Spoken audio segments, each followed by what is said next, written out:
and welcome to the Go For a Girl Women in Sports panel. Go For a Girl is a unique empowerment platform that helps women and girls draw direct lines from sports to self-development.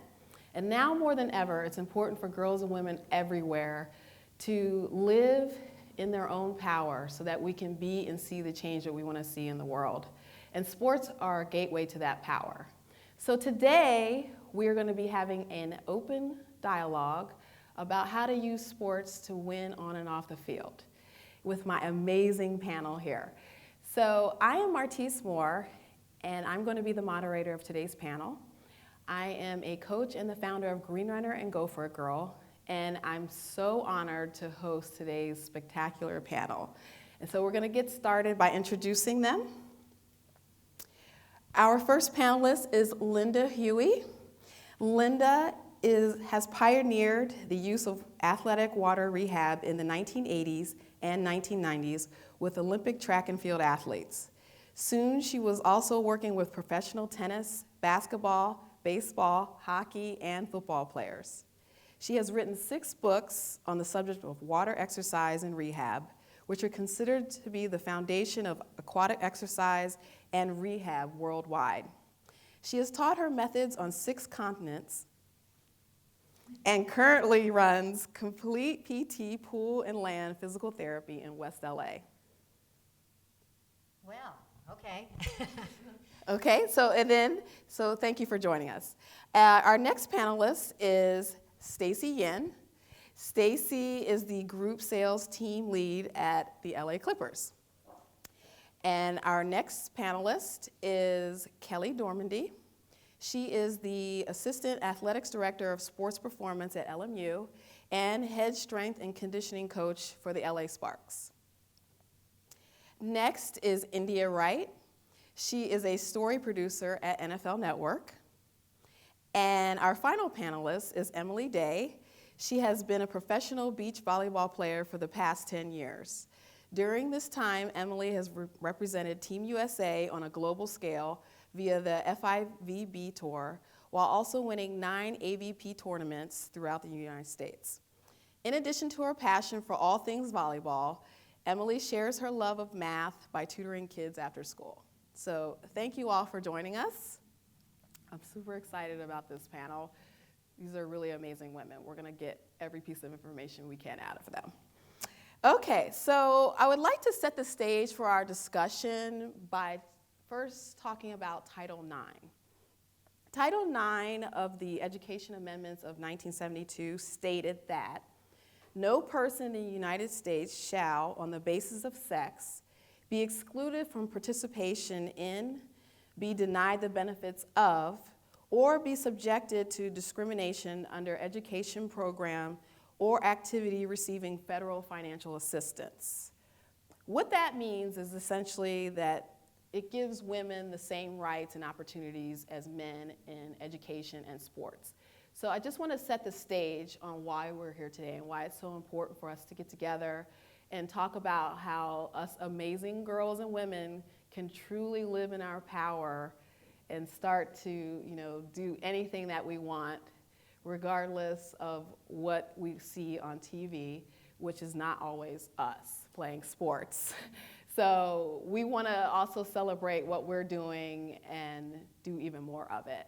And we want to use what we're learning in sports to also be awesome off the field. So we can have executive positions like these women on stage.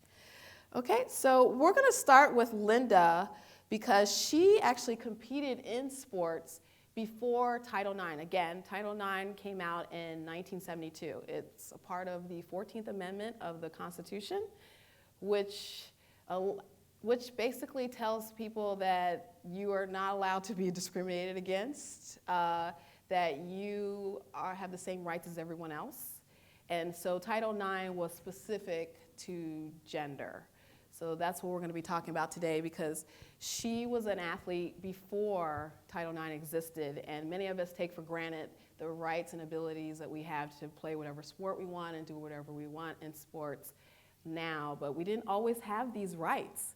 So Lynda, please tell us about your experience before Title IX and then how it evolved, some of the things that happened while it was going on, what changes were happening in the sports industry. Sure. Well, when I started competing in track and field, it was in high school. And then when I went to San Jose State, I was lucky enough to have a coach who had been the Olympic coach in 1960 and 1964, and I was competing between 66 and 69. He let me train with the 10 fastest men in the world.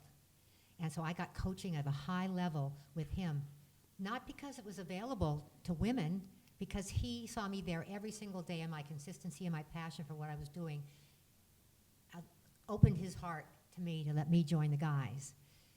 I got to find the courage it takes to run with the fastest men in the world, the courage it takes to run through pain at the end of an interval training that you're doing. And that courage is what I'm going to ask you all to try to find in your sport, to use it in your daily life. You'll say, I did that on the track yesterday. I know I can do this today. So that's one message that I want to get to you. But the reality of what was going on is that I didn't have a real coach. He was the men's coach. He wasn't my coach. I went to track meets, and the chaperone, she wasn't a coach. They gave us a woman coach, but she didn't know track and field. I had to sort of help everybody figure out what they were doing. And we didn't have coaches, we didn't have scholarships. So while the guys were training and they got to stay an extra hour, I was going to work for a couple hours every afternoon to make the money that they were getting in the way of a scholarship.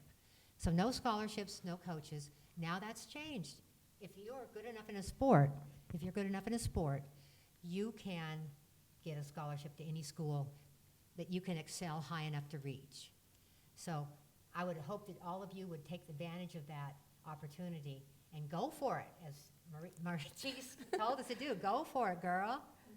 Thank you.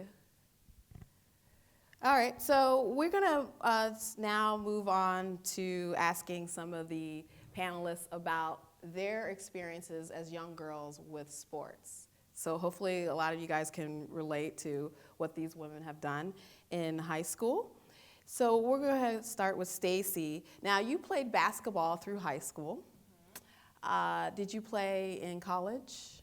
I didn't play in college. I played intramurals. Okay, yeah. Perfect. Did you know you wanted to play in college? Or did you want to play in college but just didn't? Or Yeah, so when I was playing in high school, I thought this was it. I was going to play in the WNBA. I was going to play for the LA Sparks.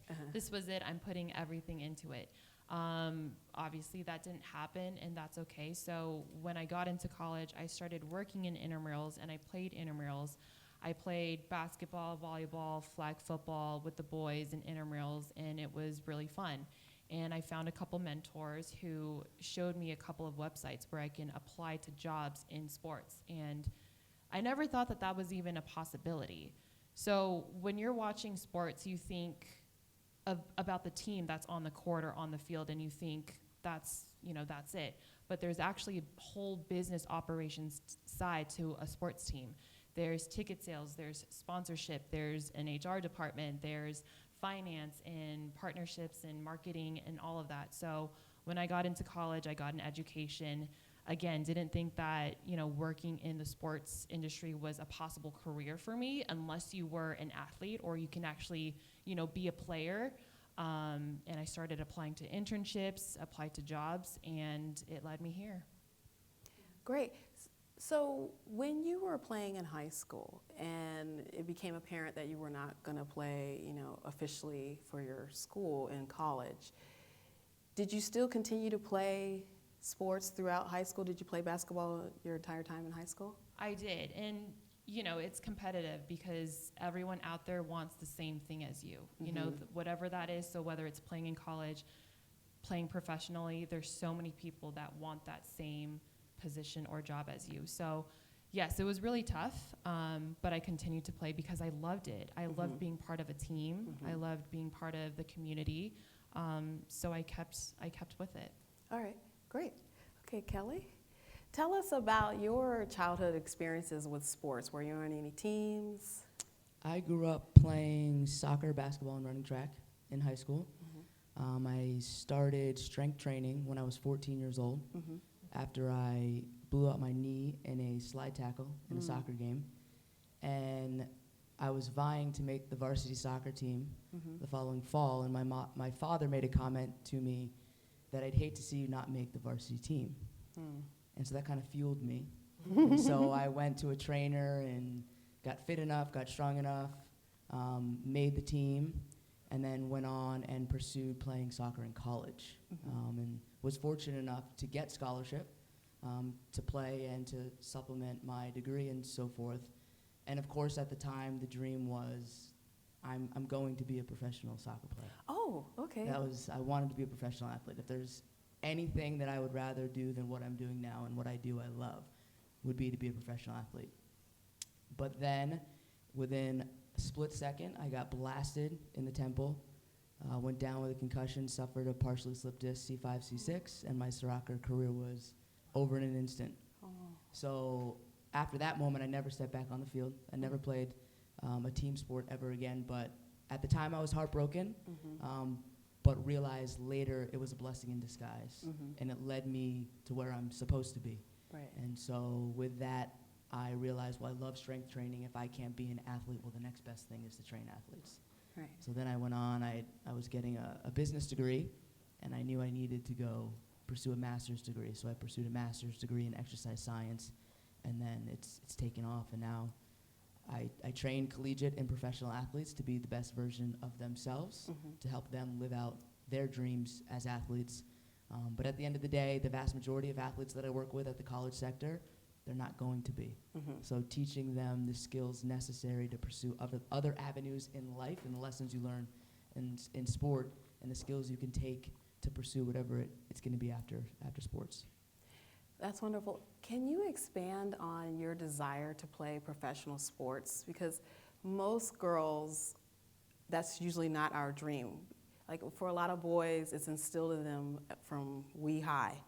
And not necessarily with girls, we don't necessarily see a pathway to playing professional sports. So was that just your internal desire, or did you meet someone that was playing professional sports? I had a big brother who pushed me around a lot, so I had to learn very early on in my life to fight back and compete for the things that I wanted in life.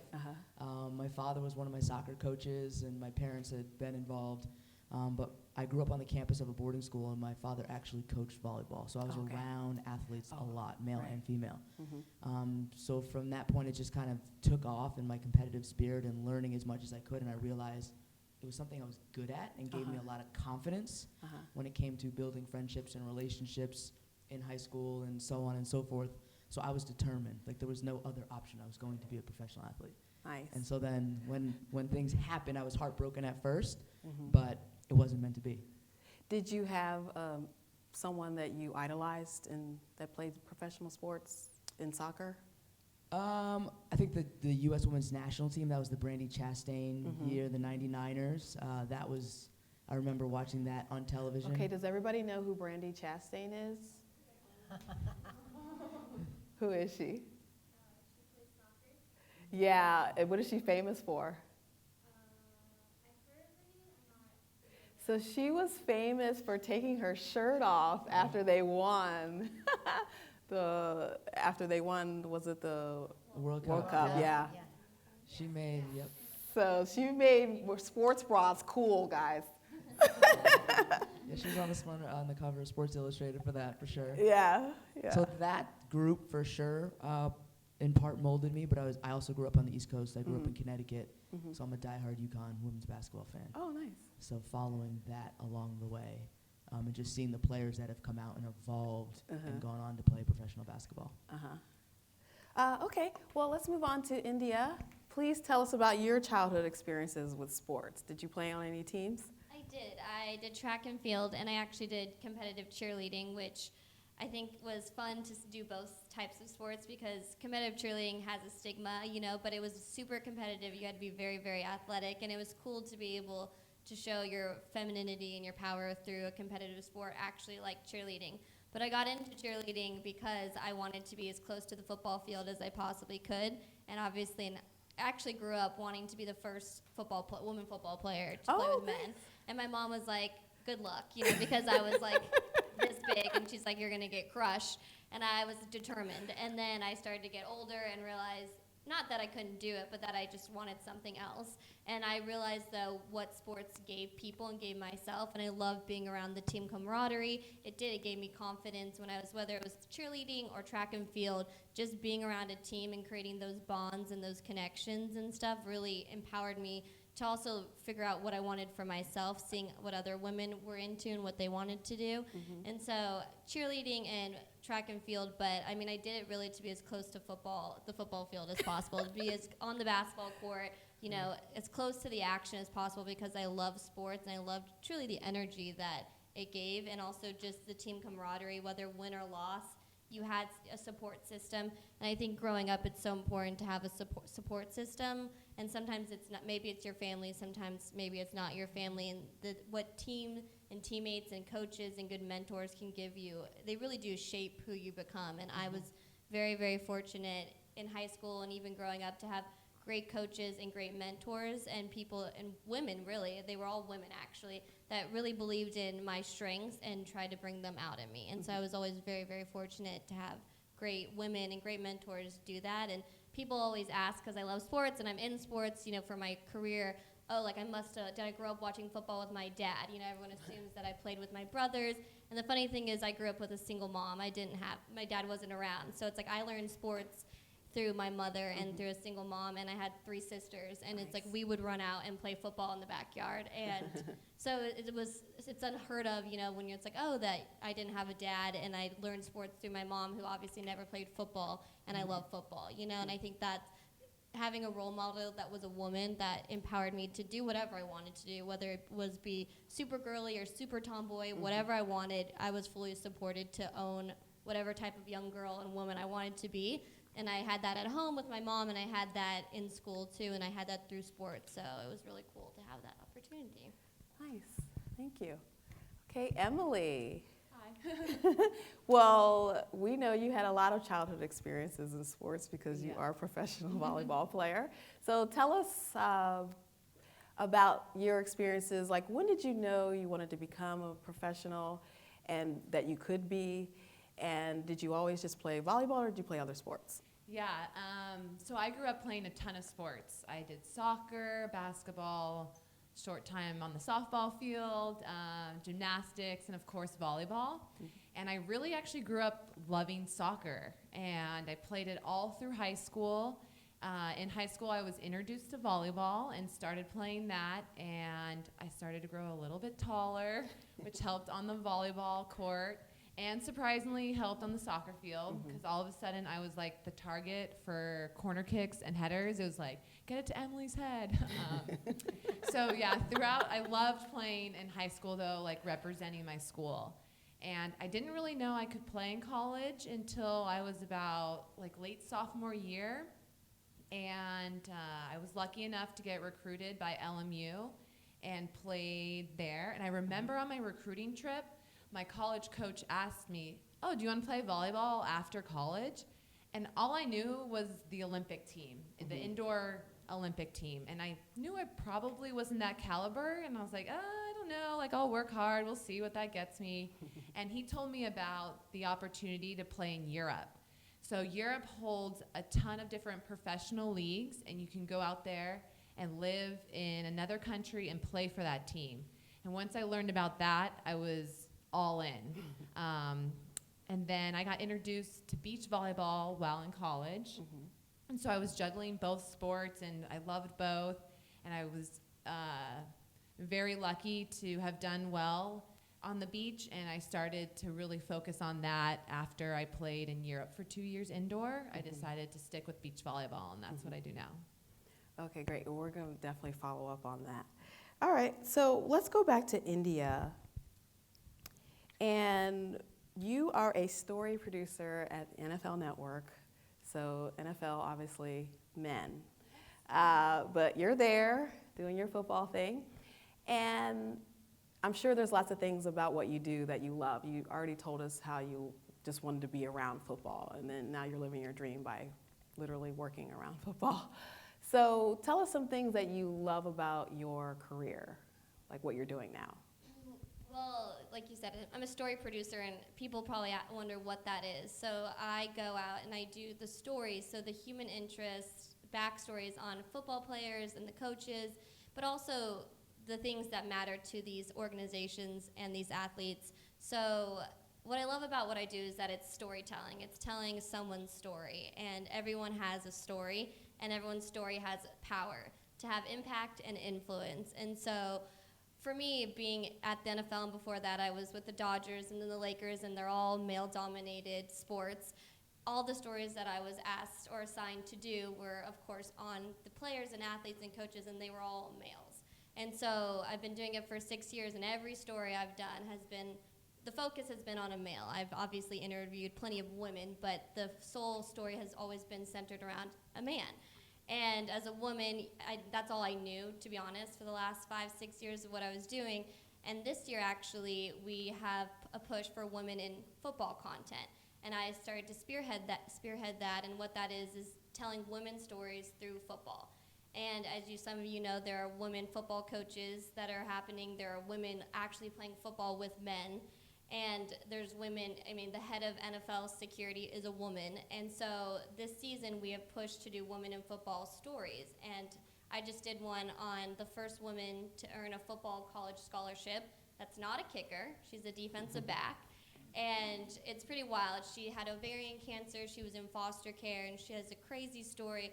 But what was so cool about doing that story for NFL Network was that it was the first time on the network that the story has been about a woman and a woman's story. And it was so cool to see kind of how it impacted and influenced not the women at the network, but the men. Right. Like my bosses and the things that they saw through her story about how strong and how cool and empowering women can be, whether they're playing football or battling ovarian cancer. Like, women have so much strength in them, and it was so cool to be able to do a story that has never been on NFL Network. And can I just stop you right there? Yes. This is the first story that they've had on women in football, and when did this story come out? Literally on Tuesday. So, yeah, and so we're in 2019, and obviously there's a lot of great things happening, but this is the first time NFL Network, obviously there have been other stories on women in sports, but for the NFL Network to put out a full woman story, the story was about a woman, it was produced by a woman. I was fortunate enough to get women on the creative side to put it together with me. So it was our first all women's cast too, to put it together, which was really, to be honest, it was empowering for me, and it really showed that, it was really cool to see the impact it had, not just on the women, but also on the men in that industry. Start to recognize that women have a voice, and also have they're just as powerful and as strong as the males that we tell stories on. And the importance of breaking barriers. Yes. And so that's one of the things I hope you girls are getting from this, is that there's something called the status quo, which means which always happens. And so we're here to disrupt that. If there's something that you want to do, and even though you don't see someone that looks like you doing it, like India did, she just took charge and she put together a team and made it happen. So hopefully you guys are inspired by that. All right, thank you. So what is it that you love? You did expand a little bit on what you do and how you help the athletes, but what is it that you love the most about what you do with your athletes? I think the ability to mentor the next generation of college kids. So I oversee the whole department, so I oversee essentially 375 male and female athletes. I directly train 5 teams. My biggest team, actually, I train the baseball team. So, but I think just influencing them and the way to enable them to see what they're truly capable of, and the manner in which we go about our business in the weight room, and the expectations and the standards we have for them. Obviously, I'm there to put them in a position to be successful in sport, but reminding them that there's more to sport, and at the end of the day, you're going to come back 5-10 years from now thanking me because of how disciplined you are, or your ability to hold yourself accountable or other people accountable, your leadership skills, your ability to work alongside other people in avenues that probably most likely won't be sports. So in the real world. So hopefully you guys are hearing this, because I know I didn't always love practice. Practice hurt. And but you're thankful for it when it's game day, or you're in the blocks, or you're at the starting line, and you're in shape and you're prepared to perform your best. And so that's what Kelly helps her athletes do, and even on a professional scale, you work with professional athletes too. Obviously, all of us have the opportunity to keep growing, and so how is that different, working with professionals versus college athletes? I think, well, the college kids are going to challenge you in a different way. They think they know it all. The pros want to know that you know what you're talking about. Okay. So they're going to challenge you from the educational standpoint of how is this helping me to be a better professional basketball player, to pursue winning a championship, going overseas, so on and so forth. So for the most part, really, it's probably boils down to a maturity level more than anything. But it's enjoyable because for me, because it is different, and the expertise that I have to bring from a skill set standpoint to the pros, and I still have to bring the same to the college kids, but there's more of the ability in me having to mentor them through life skills and their everyday battles of class and breakups and relationships with coaches and friends and so forth. Right. So I kind of it's fun for me to grow in my profession personally. And you know, she brings up a great point. I think one of the things that's really important about sports is, you know, not only the opportunity to play, but the people that you meet, like India was saying, that end up shaping your life. You just don't usually run into those kind of people outside of the sports arena. So that's another reason why we want to definitely, you know, be seen and heard and play, you know, our best in sports, because you don't know who's going to come into your life just by playing. Even if you're not the star or going to be a professional or an Olympian, like she said, Kelly is helping people with other areas of their lives, like relationships and things like that. And you're going to need those kinds of people when you're away at school and your parents aren't around and your friends are immature. You're going to need people who have been where you are, that have been athletes, that have had a full class schedule, and they understand what you're going through and they can relate. So thank you. Okay, so Stacey, what do you love about your career at the LA Clippers? So I love that I get to share my love and passion for basketball with the community. So what I do is group sales and group events.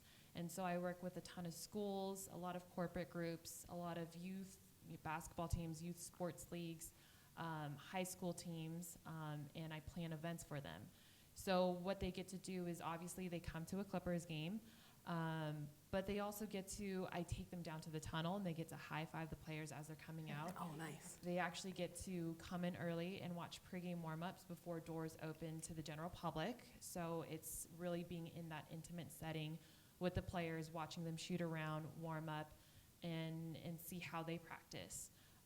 We also have an opportunity where I can actually bring schools and youth teams to play on Staples Center court before doors open again to the general public before one of our games. So it's events like these and opportunities and experiences like these that I truly love.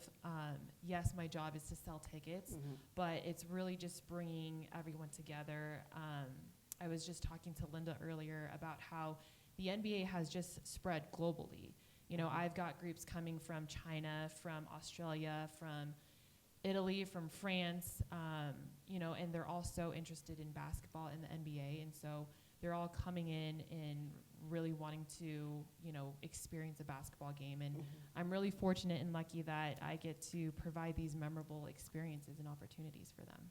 Yes, and you know, your career is very interesting because you've worked with so many organizations in different sports. Can you just quickly give us a rundown of the other teams that we might recognize? Yes, so I started out as a 22, 23-year-old at an entry-level position with the Angels.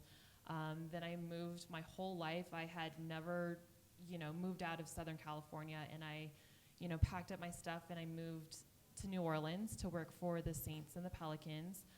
I was with them for 2 seasons, and I loved my experience so much, but wanted to head back west, and so got an opportunity to move to Phoenix and worked with the Suns for a year, and decided, okay, I'm ready to go home, ready to go back to LA. And so I've been with the Clippers, and this is my 5th season. Okay, thank you. Nice journey. I know. Yeah.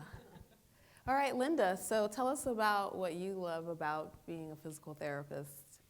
I am not a physical therapist, Oh. but I hire physical therapists to do the land therapy. Yes. And I pretty much created the water therapy, and I teach it all over the world. So we combine water therapy with land therapy. What I love about water therapy is you can take all the weight off an injury, a knee, a hip, a back, and you can keep all the muscles strong around any joint, any part of the body without having to put weight on that body part and make it aggravated. And I love traveling around. I was in South Africa last year, and I was teaching there, and I was in Brazil a couple years before that. And these are places where they haven't really put on a flotation belt and gone to the deep end of the pool. It's like a whole new world to them. They were standing around doing land exercises in chest-deep water instead of thinking, okay, let's do both.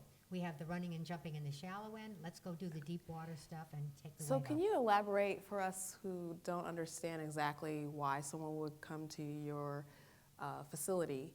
Why would an athlete want to do aqua therapy? I think three main reasons. The first reason is they want to speed their healing. And getting in the water, you have the massaging effect of the water, you have the hydrostatic pressure, the pressure of the water. That helps get rid of swelling. You can work on the technique, your neuromuscular coordination of whatever you're working on. Basketball, I've had basketball players, is this working still? I just touched Yes. the wrong button. Okay. I've had basketball players floating on a floating bar and doing weightless jumps, and then I had them do jump shots and jump shot the basketball to someone on the side of the pool.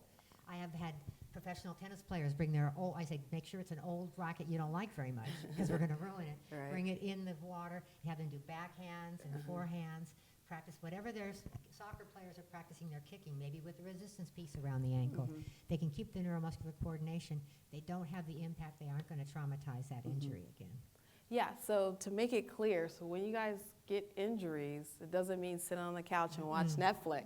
Not anymore. No. There are still things you can be doing to work on your skills or your cardio so that you heal quicker and get ready to be back on the court or the field. We can, Wilt Chamberlain's one of my first big proponents. He was talking about it everywhere he went because I helped him through 3 surgeries. And he in fact, he made one exercise. It's called Wilty Spins.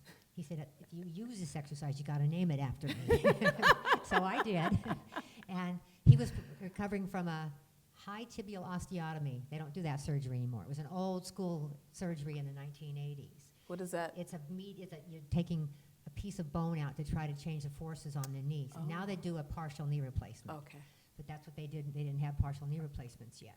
So he was a guinea pig on several things. That and then the hip surgery. And the hip surgery that he had was a hip arthroscopy, and Dr. Robert Clapper at Cedars was one of the first to do a hip arthroscopy, put an arthroscope into the hip back in the 1990s. And they did a totally different surgery than they do now. But that was how I met Dr. Robert Clapper, and with him I wrote 2 of the books that are on the table over there, Heal Your Knees and Heal Your Hips. So I've been trying to share this stuff worldwide. I'm working on a digital app right now to get it out to the world. Now, can you elaborate on why it's important for athletes to not only do the physical therapy after they get an injury, but to do things to help prevent the injuries from happening? Yeah, well, that would be also in Kelly's Yeah, world. yeah. You have to have strength around the joints, obviously, if you want to Right. protect those joints. Right. But you also want to keep the kinetic chain working, meaning from the feet up to the knee, up to the hip. You want the muscles to fire in the right order. And then when you get hurt, sometimes they start firing randomly, and they aren't going to do that appropriately. But I just wanted to share one thing to these kids, too. I want to tell them one of my other favorite messages that I want to share is act the way things should be. When I think back to when I was in college and I went down to the track and I was training out there was a restroom that said men on it.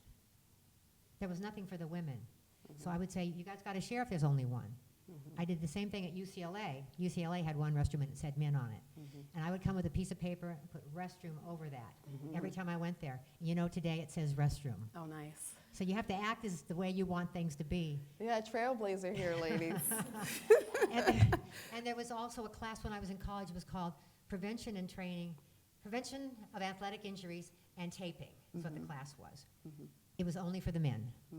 So I registered not as Lynda Huey, but L. Huey. And I went and sat in on the class, And they told me it was only for the men, and I just shrugged and just sat there. Yeah. Now, I knew I had to get an A+ in that class if I was going to be the first woman, and I did. Right. And the next semester they had it open for the women. But like I said, you got to go for the things you know are right. I needed that Yeah. information. There weren't any coaches. I had to be the trainer too. Right. I had to know how to tape. I had to know how to deal with those injuries. And I love that she just went out there and did it, because Catherine Switzer had to do the same thing for the Boston Marathon. She signed up as Kay Switzer because women weren't allowed to run the Boston Marathon. So she signed up as Kay, so they wouldn't know she was a woman until she got there. So these are some of the things that women not so long ago, probably your grandmother's age, went through. And so now you can sign up for a marathon. Anybody can sign up for a marathon. So it's just wonderful to know that these are one of the women that made it so we don't have to fight for that. Okay, but there's plenty of other things left to fight for. So that's why we're here, building our muscles You gotta mentally and physically, so that we can get the things that we want, right, the way it should be. All right, thank you. Okay, so Stacey, actually, if we want to follow up with Kelly real quick on what you were saying. Kelly, you do strength and conditioning, and so you help athletes avoid going to Lynda. So if you could, hopefully, could you expand a little bit about that, on why it's so important to have strong muscles, so that way you can play well and also prevent injuries? So you don't have to sit on the bench.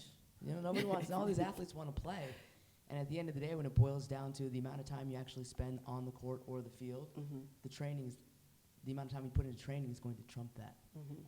So if you do it right, it puts you in a position to be able to play the way you want to. So for us, the main focus is our off-season training. So for a spring sport, we're starting in August and training all the way through into January, 3 to 4 times a week for our off-season sports. And then when they get in season, we're still maintaining the strength that we've built in the off-season, but we have to accommodate for the fact that now they're putting a lot of wear and tear and mileage on their bodies with the playing and practice and so forth. So it's a fine balance.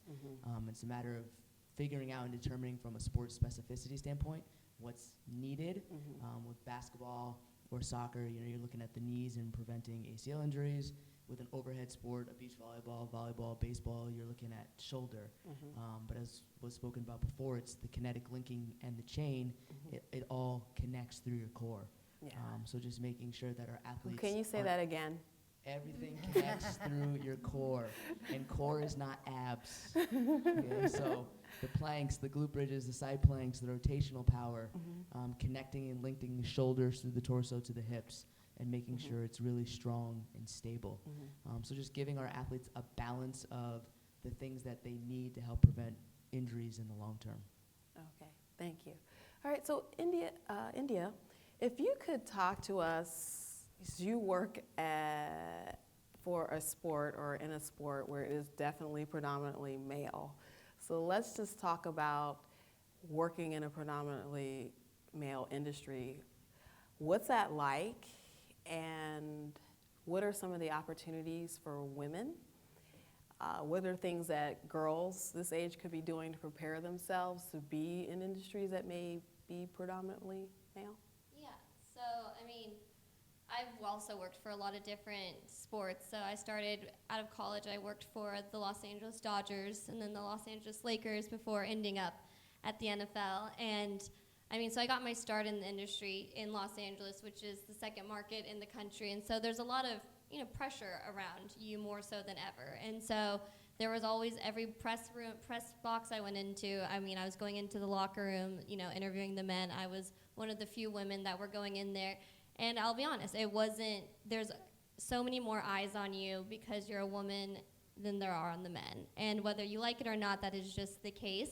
And every step you're being watched to see not only if you're good enough to be in the locker room or the press box, but also if you're gonna slip up or if you're gonna, take an opportunity or whatever. And there's a little bit of, there's this heightened security over everything you're doing. And so, to be honest, coming up in the industry here and under that microscope, you learn really quickly, that you need to surround yourself with the right group of people. Your integrity is everything. And to be honest, this industry, especially the sports industry in Los Angeles, everyone's connected. All my bosses have worked for the other boss that I've had.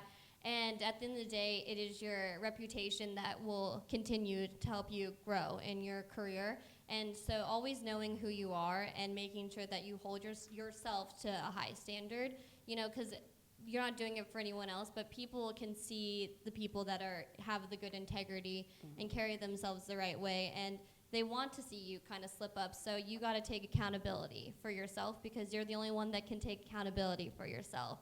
And you have the opportunity to, you know, create whatever backbone you want to have. But what I would say as a woman in a male-dominated industry is that for me, it was figuring out my backbone. And everyone is different. Everyone's personalities are different. Some are louder, some are more quiet. But I would highly recommend that you young women figure out your backbone and what you hold your moral compass to and your core values, and don't let, whether you decide to go into the sports industry or you play professional sports as a woman, don't ever let anyone change or dictate that backbone of yours, you know, because each one of you has a different backbone, and it's all important, and it's your unique backbone that makes you who you are.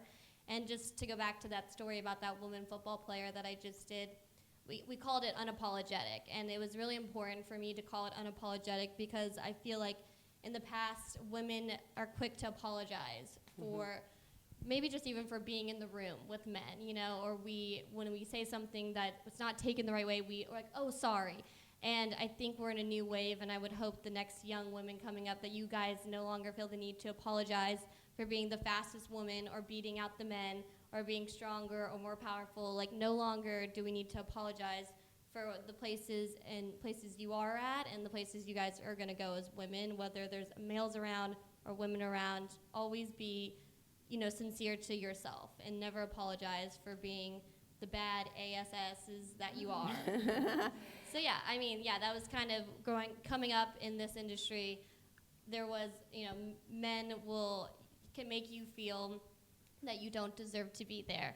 But I've been very fortunate, like I said, to surround myself around amazing men and women. And I don't want you guys to get confused. There have been amazing men in this industry that have seen my talent and have become my mentors and have supported me. Just like coaches. Just like coaches, yeah. So it's been women and men. So just if you know, protect your integrity and make yourself accountable and stuff, I mean, that will show through. And at the end of the day, being an athlete, and you guys can speak to it as people that play professionally or in college, that work ethic that you get being an athlete, whether you end up being a professional or playing in college, that work ethic will take you very far off the field. And those are the values and stuff that you take from being an athlete. You put those into your work ethic in the profession you choose to take. That will also take you a lot of places as well. Yeah, and I love that you highlighted that point about, you know, living up to a higher standard, because there's a reason why your coaches are hard on you, because they know there's a lot more in you than you even realize. And so by you pushing through the pain, or, you know, we're all trying to grow as people, even when you become an adult. So it's wonderful to have somebody push you because they know there's so much potential inside of you. Because when you're an adult, you may not always have a coach around to keep telling you that you're awesome, because there's going to be a lot of things that are going to knock you down. And it's great to have somebody who's like, you know what, pick yourself up and keep pushing through that. And so as a coach, one of the things that, you know, I try to do with my athletes is push them to be the best they can, whether it's, you know, on the field, like getting a PR or something like that. But I know that you doing that on the field, you'll realize when you come up against the same kind of obstacles in life that you can draw on that. And that's what I really want to emphasize here, is that we all play sports, but I feel like sometimes we tend to compartmentalize sports away from other areas of our lives, and don't miss that opportunity to really draw on, you know, you're going to have failure in sports, and you're going to come back from it. You're going to have injuries, and you're going to come back from it. There are people that can help you, and the bottom line is, like she said, we're tough. Women are very tough, and we can do anything. So, you know, it's important to have people around you that are going to support you, but also know that you've done things, especially in sports, that you didn't think you could do, and you did it. So that's really important no matter what career path you end up choosing. Okay, so Emily, if we could talk to you a little bit about a topic that I'm hoping you could shed some light on, is body image. Okay, because that is something that as girls and women, it's a big topic, especially with social media these days. And you play a sport where, body is out there. Yep, it's out there. Little teeny tiny, yeah. So can you talk to us a little bit about any experiences you had with your body in terms of maybe a complex as a young girl and even as a woman? Yeah. So in high school, I was pretty average height, didn't really stand out in the crowd, but then I had a growth spurt and I just stretched. I was pretty thin, I was taller than everybody else, and I was self-conscious about it. However, I knew my body was strong. I started to realize what my body could do on the volleyball court, and now I'm still able to play my sport because my body is so strong. And yes, we're in bikinis, playing every day. It's the most comfortable thing for us to play in. A lot of people are like, why are you wearing that? It's actually, we want to wear them. And if you look at the beach volleyball scene, there's all body types there. There's, tall Carrie Walsh, and then her amazing partner, Misty May. And, people do say some pretty mean things and rude things on social media, but you look around your teammates and everybody that helps you out, and they empower you. You know that you're putting in the work, you're working hard, you're eating right, and everybody's bodies look different. It doesn't matter if you're super tall, super short. I've been beaten by all body types. And so for me, if I know I put in that work, if I know I worked hard in the gym, if I pushed myself in conditioning, I didn't cut corners during practice, I'm out there and I'm ready to compete. Yeah, and I love what you said about the being strong, because one of the things that sports helps you do is round out your self-identity. As women, we want to be cute, and that's great, but that can't be what all your life is about. If you're smart, that's wonderful too. And then if you're strong from playing sports or working out, that just helps build your self-confidence that you're going to need when you come up against situations that you're not familiar with, or you're scared or things like that, to put yourself out there. So I love that you emphasize the whole, I was growing and I was self-conscious, but I knew I was strong. Yep. Yeah, because a lot of people could have just wilted underneath that and try to hide themselves and it was a lot more fun. Yeah. Taking on the role of being strong and Right. showing off, almost like showing off what your body can do. Right. And pushing it and knowing that when you step on that field, that you're ready to compete and you have that confidence. Okay, wonderful. Well, we're going to wrap up the panel with one last question for everyone. So we're going to go ahead and start with you, Emily. Okay. What is some advice that you would give your young athletic self if you could go back in time? Yeah, that's a good question. So, kind of building off of the body image thing, I would have told myself to not care what other people thought. When I shot up and I was taller than everybody else, I really was like, oh gosh, am I too tall? Am I going to look weird in those heels at the high school dance? And you know what? I should have embraced it more. I should have said, you know what? This is who I am.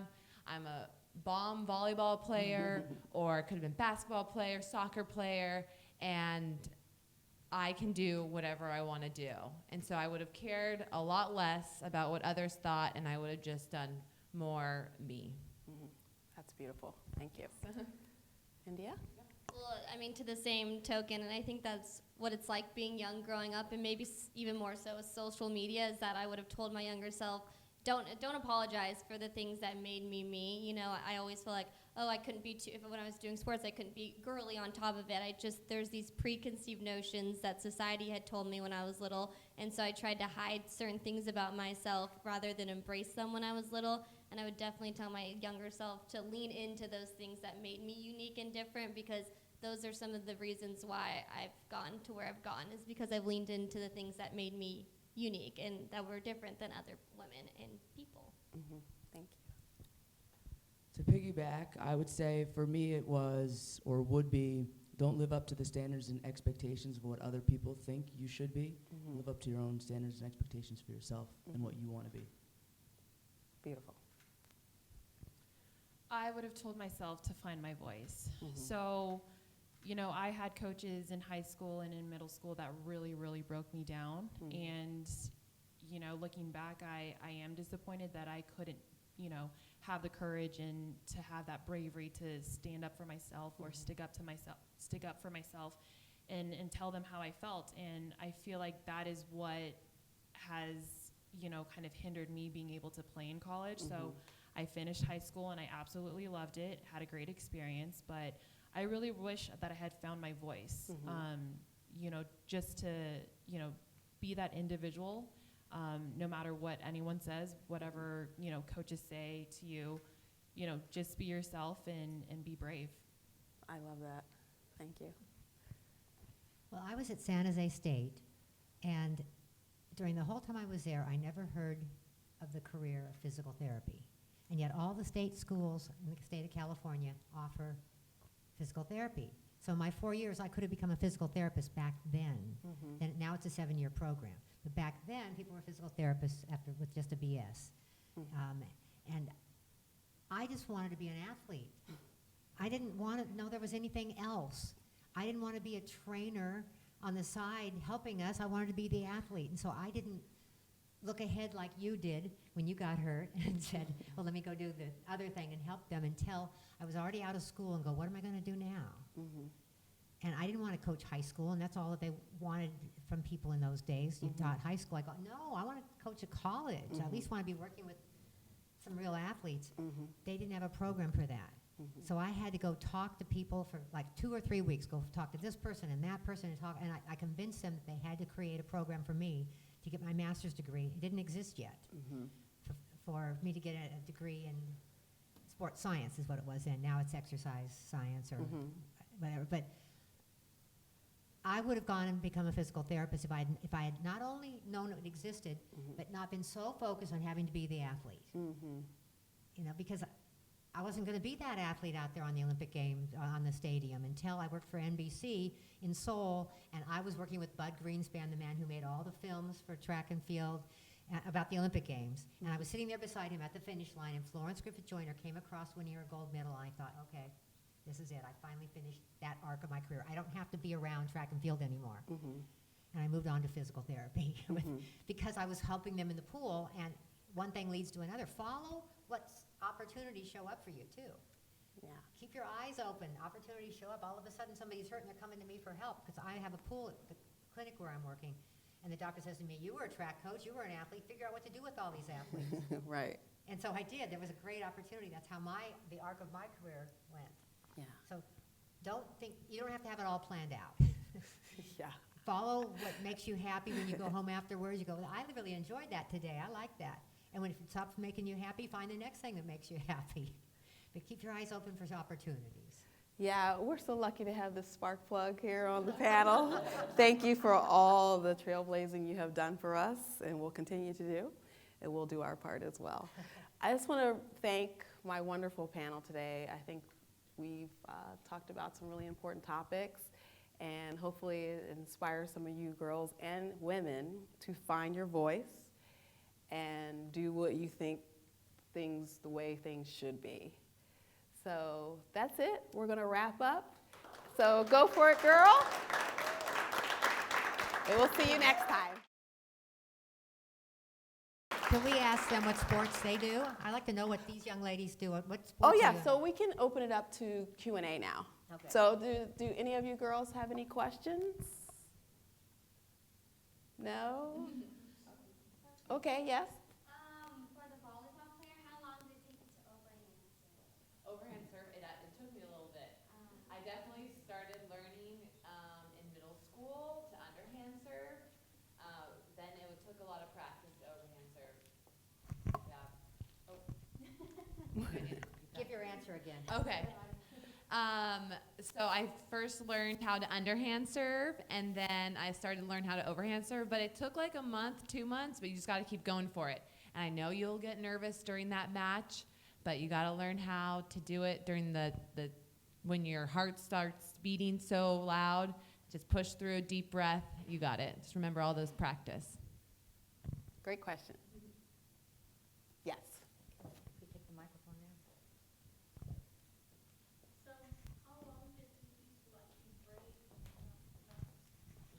there. How long did it take you to be brave and stick up for yourself and to stick out?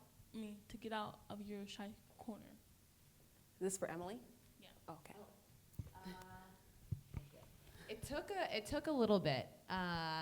It started with my teammates. They almost empowered me to let me go out there and be the beast of the volleyball player I was on the court, as opposed to maybe the shy girl that I was amongst my friends. Mm-hmm. But it was on that volleyball court and that soccer field when you're celebrating with your friends and you're in the most pure form of yourself almost, that I was able to be like, you know what? I'm going to be like this all the time. This is way more enjoyable, and I'm not worried about what other people think. And I love just being able to going for it and being amongst friends and playing hard all the time. Thank you. Great question. Yeah. Bella?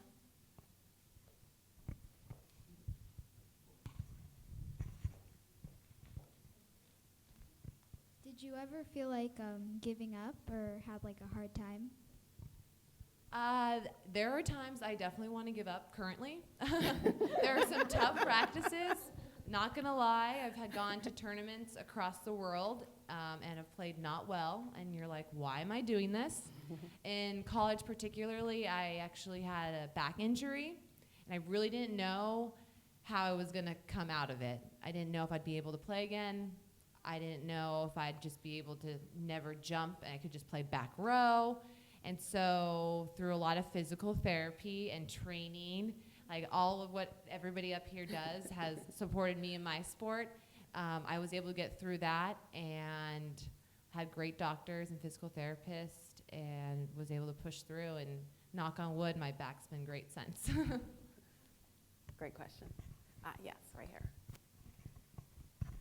Hi, thank you all. I have a question. I'm a parent, and I was a former athlete.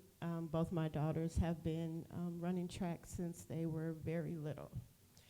What do you wish that your parents did or didn't do to encourage you? Sometimes I feel like, because I see something in them, sometimes I feel like I push too much. Sometimes I feel like I don't push enough. Without running the risk of crushing their spirits. So what do you wish your parents did or didn't do for you to encourage you, for any of you? Yeah, that's a great question. Let's have a couple of people answer that one. I think for me personally, whether it was cheerleading or track and field, my mom always showed up. And I think, for me, it was actions speak louder than words. And so just having her support and knowing that she was there, whether I did well or did poorly, she was always there to hug me at the end of it. She was always, if I looked over, she was there. And she was always so supportive, and whether I did good or bad, she had always good things to say. And she pushed me, though.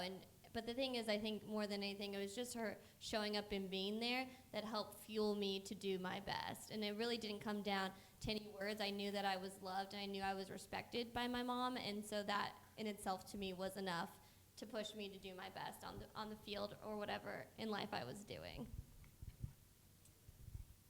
For me, my parents always showed up, but they never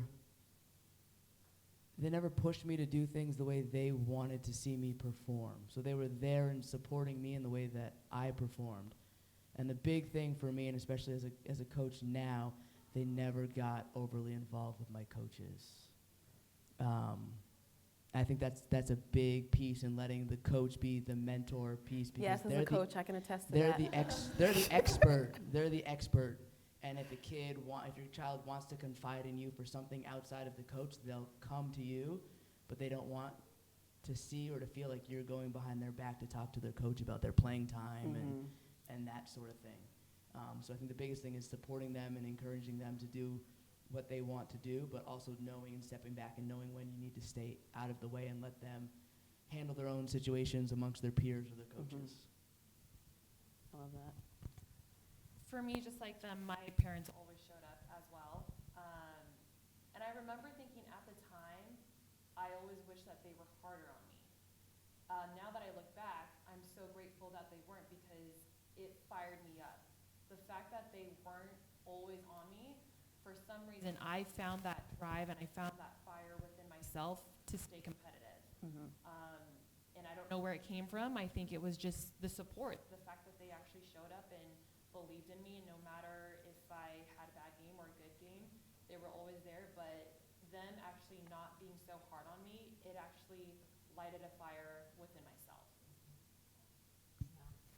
Yeah, I agree with everything everybody said here. Is that my father didn't come along as often. My mother was always there. And, you know, we never talked about the performance.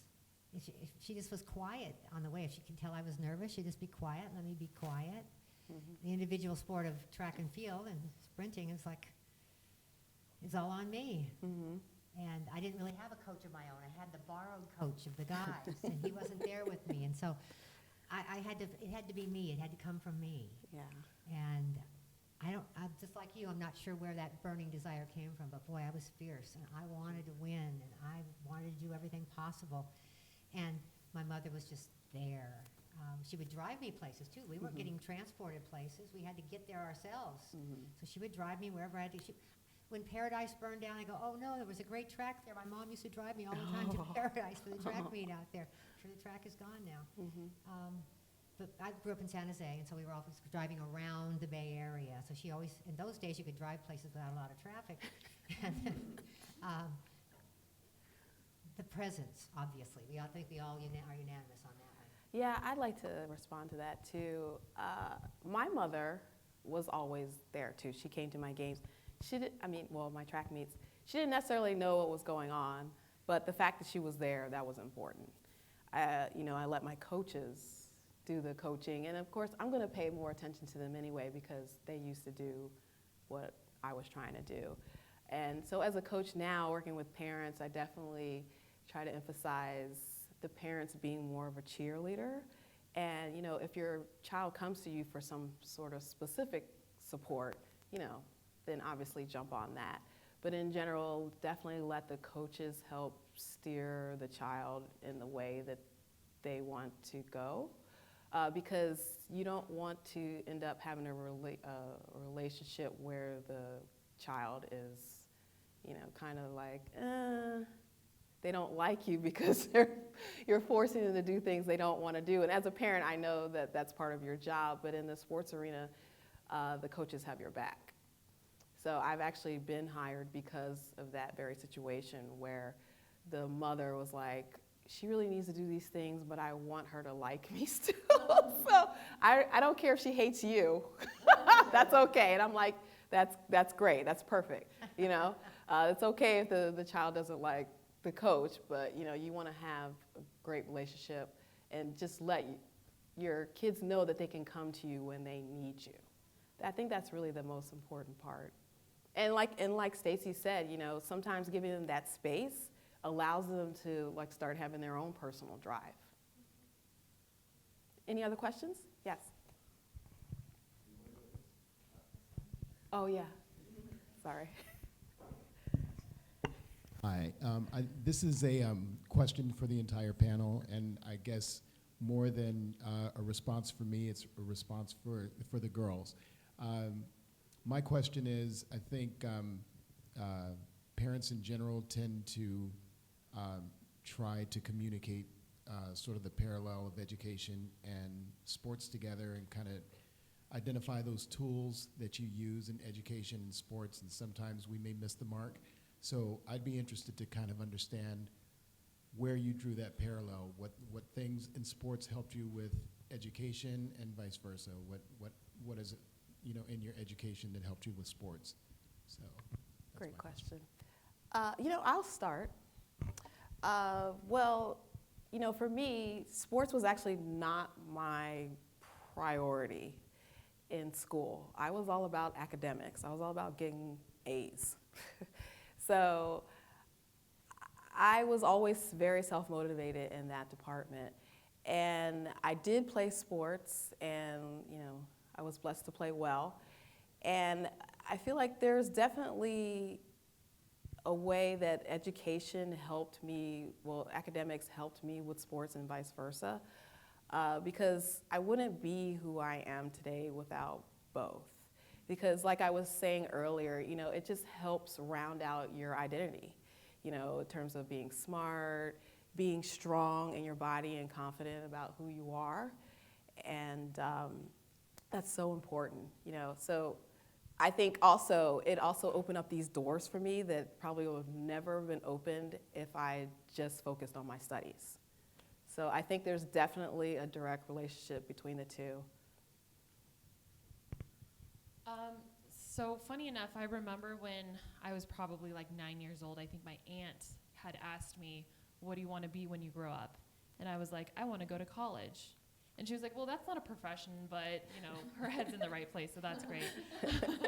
So growing up, education was always really important to me, and obviously my parents really instilled that in me. Then when I got to high school, I kind of switched gears, and I knew that school had to be a priority, but in my head, I was so focused on, I want to play basketball, I want to play basketball, I want to play professionally, that basketball actually, and sports actually became a priority. So as a young teenager, I really had to find that balance of my love and passion for sports, but also knowing that education is really important, and I had to find a balance between those two. I'll be honest, I had a high school teacher call me out.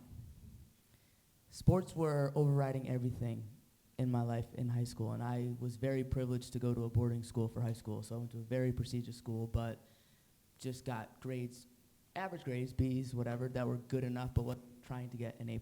I was just trying to win in sports, and I had a teacher tell me, you know what, you're good at sports, and even if you do make it pro, your pro career is going to end someday, and I hope you have a backup plan.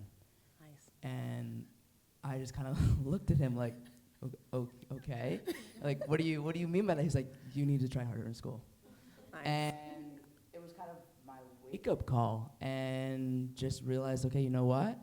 I'm good at sports, and it's going to still be a part of my life that is very important to me, but why not have both equally as important, and especially being, at the time, not realizing as a female, I'm in a very male-dominated industry, but because of the credentials I have as a master's degree, I have the ability to be successful in the field that I am. And so fortunately, it took somebody telling me the harsh reality that wasn't my parents, because I'm sure my parents were telling me the same thing. Yeah. But I was like, okay, Mom, okay, Dad, whatever. Yeah. You know, it was the harsh reality of somebody that I looked up to that wasn't in my real inner circle to tell me, yeah, I know you can do this, so let's start trying a little bit harder here so that you can really pursue other avenues later in life. Because at the time, sports are considered cool. Having an education now, when I'm 33, is cool. Yeah. And I'm so glad that you pushed me in the right direction to do what I did.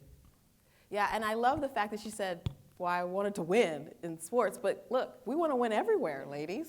That's the whole reason why we're here. No matter if you decide to get a sports job or career or play professionally, we want to win everywhere. So use what you're learning and your desire to win in sports to win in every area of your life. Yeah, and just to echo what they've all said, it really is about balance. Whether you want to be an athlete and you still have to go to school, or you prefer to be more academic and less athletic, balance is important in what you get out of both. Athletics and education. I mean, they truly do round you out to be the person and woman that you want to be.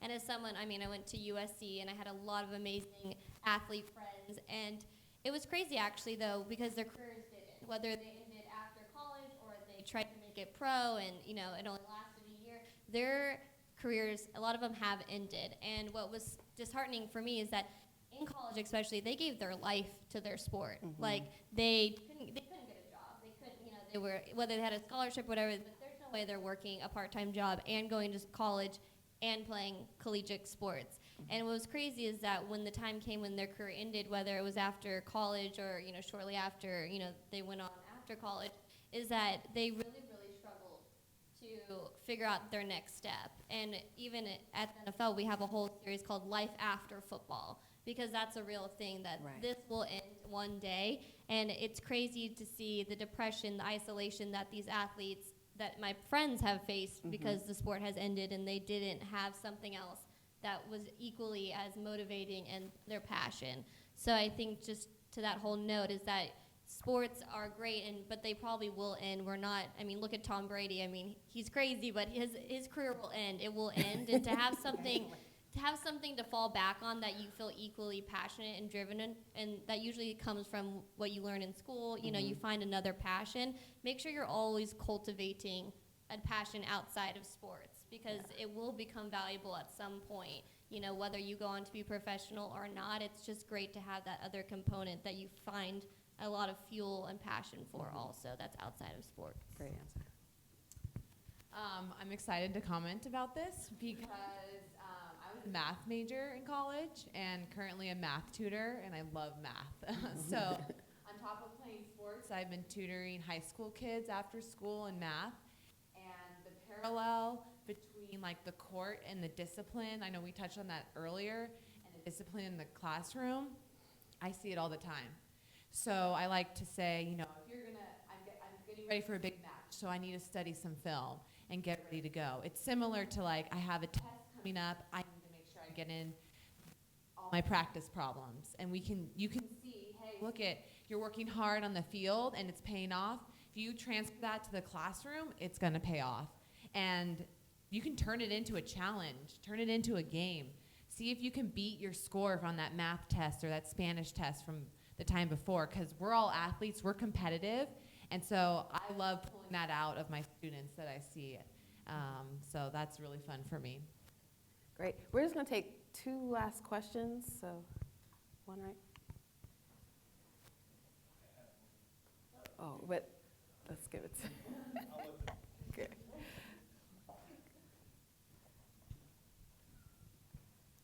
I just wanted to ask about like the mental aspect of sports. Like, what would you do to prepare for like a big event or something? Like mentally, obviously, physically you go to practice, but like what would you do mentally? Well, so the mental side of sports is huge. I wish I would have been introduced to it earlier in high school. I didn't really know too much. Everybody always said like the game was 80%, 90% mental. Didn't really know what that meant. I was like, I'll just practice really hard. But in college, I was introduced to a sports psych, and there are so many good resources out there. There's apps on your phone for mindfulness to learn how to focus, how to breathe during those tense moments. I've been able to learn how to pump myself up before a game if need be, or most of the time I have to pump myself down because I get overamped. So the mental side is huge, and I think it's even more apparent for me now that I'm playing professionally. But there's a ton of free resources. Again, I can't push those like apps on your phone. It takes 3 minutes every day, and it will help in the classroom too. So I encourage you guys to explore that. Yeah, let's just get one last question. Anyone? Oh, over here, over here. So kind of piggybacking on the aspect of the mental preparedness, what about consistency? Not only consistency in showing up for practice, but consistency in terms of your ability to go to practice and try to practice. When I coach, I always tell my kids, you try to practice like it's kind of game time. You know, you want to practice, put yourself mentally in that situation. How do you stay consistent and keep yourself at that level? You're going to have your good days and bad days, but how do you try to keep yourself at a high level and be consistent and be properly ready for practice when it's time, when you're ready to go, when it's time to go? Well, I'll answer the question in terms of my work and what I do. I am a person of habit and routine, probably more so than most people are capable of. So I set goals and standards for myself, and then I I write down ways in which I see myself accomplishing those standards and goals, knowing all the while that there's going to be adversity along the way, and everything isn't going to be a smooth path to get to where you want to be, but understanding that with every setback there needs to be some sort of comeback. So for me, it's just routinely going at my habits on a daily basis when I wake up at 4:30, 4:45 a.m., and at times get home at 9 or 10 p.m. and knowing that, you know what, that's a 15-hour day for me, and maybe it wasn't the best of days in terms of me seeking full happiness, but knowing that happiness is me accomplishing my goal at the end, and I'm sure Emily can talk about this a lot, is for me it's, and I'm able to see, I want the championship, I want to raise the trophy, I want the end goal 3-4 months down the line, which is very hard for a younger kid and for some people to see, and knowing that every day and the things that I do add up to my ability to have what I want later. And it doesn't guarantee you, hard work doesn't guarantee you success, but hard work is going to give you better chances to have success. And it's a hard thing to teach people, and I think sometimes, unfortunately, people have to learn through failure and understanding that and knowing and learning that failure is okay, and how do I come back from a failure to set myself up to have later successes in life. And for me, it's been, I've had setbacks and I've had failures and I'm not happy about it, but that was my fuel to later have the success that I've wanted. I have 3 national championships and a world championship, but I've been at the business for over 10 years. So really from a percentage standpoint, 4 out of however many opportunities I've had is probably fewer than 5%. But if I ended my career today, I would be happy of the accomplishment that I've had 4 successes over 100 plus opportunities. But because at the end of the day, everybody is seeking the same thing. Everybody wants to be in first. Everybody wants to win, but there can only be one winner. Yeah. And it is what it is. And you have to learn from, you know, it's tough. And it's hard to, you know, I'm not saying take the losses in and be willing to be vulnerable, but only allow it to be a part of your life for a very short period of time before you got to wake up and move on to the next thing. But that's kind of my piece. Is there anybody else that wants to? I think you summed it up beautifully. So actually, we want to, because I'm super motivated right now. That was inspiring. So let's get all the girls to come up here. We're going to huddle. We're going to do a little go for it, girl. Let's get some photos. So everybody. We don't bite. Thanks. Come up here. Put your hands in the middle. Little huddle. Come on, girls. We're going to go on 3. You in here? I'm here. Okay. Go for it. All right. 1, 2, 3. Go for it, girl. All right.